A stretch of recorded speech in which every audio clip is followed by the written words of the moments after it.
भारत निर्वाचन आयोग ने जयराम महतो की पार्टी जेबीकेएसएस को राजनीतिक दल के रूप में मान्यता दे दी है। बता दें कि जेबीकेएसएस अब जेएलकेएम के रूप में जाना जाएगा और ये भी माना जा रहा है कि बहुत जल्द चुनाव चिन्ह भी लोगों के सामने आ सकता है। आज हम इसी पर चर्चा करेंगे और ये भी जानने की कोशिश करेंगे कि आखिर विधानसभा का चुनाव इस बार कितना दिलचस्प होगा। इस वक्त हमारे साथ हमारे सहयोगी राकेश रंजन जी मौजूद है। बातचीत करते हैं कि विधानसभा का चुनाव नजदीक है और ऐसे में कह सकते हैं कि जयराम महतो की जो पार्टी थी जेबीकेएसएस, अब उन्हें जो है राजनीतिक दल की जो मान्यता है वो दे दी गई है। क्या लगता है इस बार का मुकाबला कैसा होगा? जहाँ देखिए, एक नए राजनीतिक दल का उदय झारखंड में, झारखंड लोकतांत्रिक क्रांतिकारी मोर्चा जेएलकेएम इसका शॉर्ट फॉर्म होगा। इस नाम से अब जयराम की पार्टी चुनाव लड़ेगी। हालांकि झारखंड के लोगों के लिए अब ये पार्टी कोई नई नहीं रहेगी, क्योंकि इसी बैनर के तले लोकसभा का भी चुनाव लड़ा गया था। भले उस वक्त चुनाव आयोग की मान्यता नहीं थी, इसलिए जो भी जेएलकेएम के प्रत्याशी थे उनको निर्दलीय माना गया था। तो अब ये एक पार्टी हो गई है, एक दल के रूप में मान्यता मिल गई है। तो एक नए राजनीतिक दल का अब गठन हो चुका है झारखंड में। अब जो अगला प्रोसेस होगा कि चुनाव आयोग इन्हें 3 चुनाव चिन्ह देगी और उसमें से किसी एक को इन्हें सिलेक्ट करना है। तो यहाँ तक सारी औपचारिकताएं पूरी हो जाएंगी, लेकिन जो काम होता है उसके बाद शुरू होगा। क्योंकि अब विधानसभा चुनाव बिल्कुल सर पर है और महत्वपूर्ण ये होगा कि उसमें जो जयराम की पार्टी है, जो अब जेएलकेएम के रूप से जानी जाएगी, उसका प्रदर्शन कैसा होता है, किस तरह से वो चुनाव लड़ते हैं, क्या क्या चुनौतियां हैं उनके सामने। बहुत तरह की खबरें इधर फ्लोट हो रही हैं कि पार्टी में कुछ मतभेद है, तो इस तरह की बातें भी आ रही है। तो उन सारी चीज़ों को अब जो है एक राजनीतिक दल के रूप में संभालना होगा। तो जो पहले सिर्फ एक संगठन था, अब वो एक राजनीतिक दल हो गया है। तो बहुत सारी जिम्मेदारियां भी जयराम महतो के ऊपर। अब चुनाव में किस तरह से वो शिरकत करते हैं, कितने कैंडिडेट्स उतारते हैं, इन सारी चीज़ों पर सबका ध्यान होगा। कौन कौन कैंडिडेट होंगे, जो लेटेस्ट सूचना है उसके अनुसार 8 से 13 अगस्त तक आवेदन मांगे गए हैं कि जो भी उम्मीदवार बनना चाहते हैं वो आवेदन करें। तो वो जो उम्मीदवारों का सिलेक्शन होगा, उसका क्राइटेरिया क्या होगा, ये पार्टी तय करेगी। जयराम महतो उसके अध्यक्ष होंगे। क्या होता है, इन सारी चीजों पर सबकी निगाहें लगी रहेंगी। तो एक नए राजनीतिक दल का उदय हुआ है और ऐसे में जयराम महतो लगातार इस बात का जिक्र कर रहे थे। उनका कहना था कि बहुत जल्द उम्मीदवारों की नाम की घोषणा जो है उनकी पार्टी कर देगी। तो क्या लगता है, क्योंकि उन्होंने इससे पहले भी कहा था कि 50 से 55 सीटों पर वो उम्मीदवार उतारेंगे, यानी कि चुनावी मैदान में प्रत्याशी को उतारेंगे, तो क्या लगता है तैयारी कितनी हद तक होगी? क्योंकि 50 से 55 सुनने में बड़ा कम लग रहा है, लेकिन काफी चैलेंजिंग रहने वाला है उनके लिए। ये चैलेंजिंग होगा, क्योंकि जब आप चुनाव में जाते हैं तो सिर्फ पार्टी का एक इम्पॉर्टेंस तो होता है, लेकिन साथ में कैंडिडेट का भी इम्पॉर्टेंस होता है।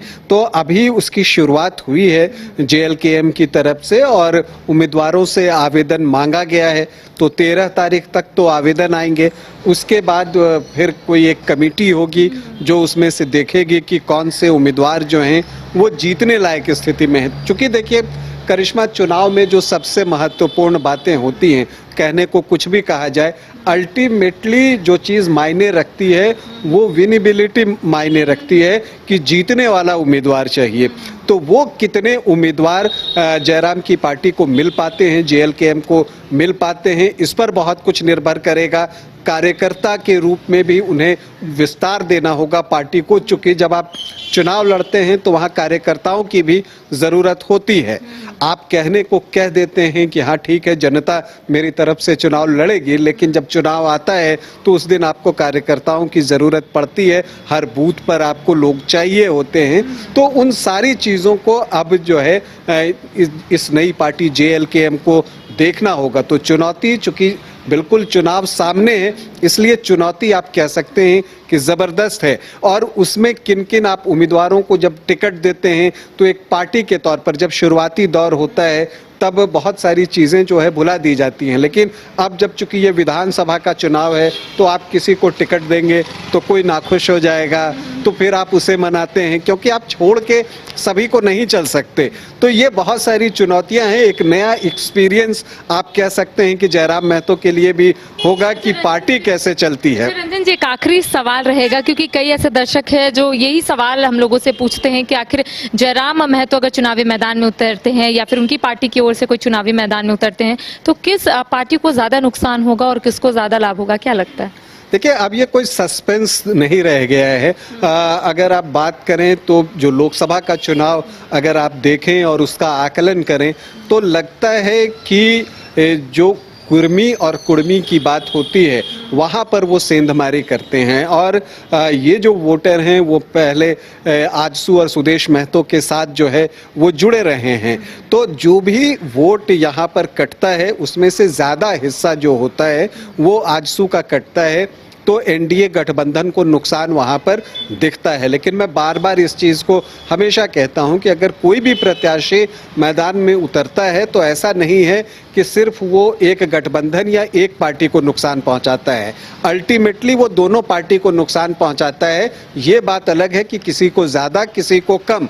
तो शुरुआती दौर में जब तक कि आप मुख्य दावेदारी में नहीं आ जाते तब तक ऐसा देखकर लगता है कि जो जेएलकेएम की पार्टी होगी जयराम की, वो शुरुआत में आजसू बीजेपी गठबंधन को नुकसान पहुंचाएगी। लेकिन जब एक बार वो मुख्य मुकाबले में आ जाती है, जब फिर तब जाकर जो है जो जेएमएम और जो इंडिया गठबंधन के वोटर्स हैं, जब उन्हें भी लगने लगता है कि उनके पास एक विकल्प है, तब जाकर वो वहाँ उन्हें भी नुकसान पहुंचा सकते हैं। ये चीज़ आपको देखने को मिल सकती है। तो देखिए, जयराम महतो और जयराम महतो की पार्टी के लिए ये अच्छी खबर है, क्योंकि लंबे समय से आपने देखा होगा कि जयराम महतो यही बोलते हुए नजर आ रहे थे कि विधानसभा चुनाव को लेकर तमाम जो तैयारियां हैं उनकी ओर से पूरी कर ली गई है।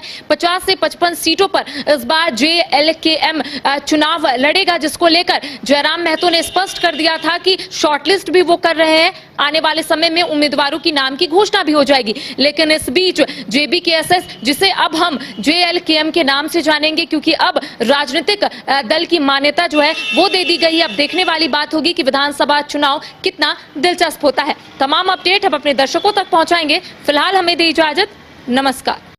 पेड़ा नगरी घोड़मारा का 70 वर्षों का विश्वास सुखाड़ी मंडल पेड़ा भंडार एवं सुखाड़ी मंडल गार्डन एवं रूबी रेस्टोरेंट बम श्रद्धालुओं के लिए सेवा में सदा तत्पर है।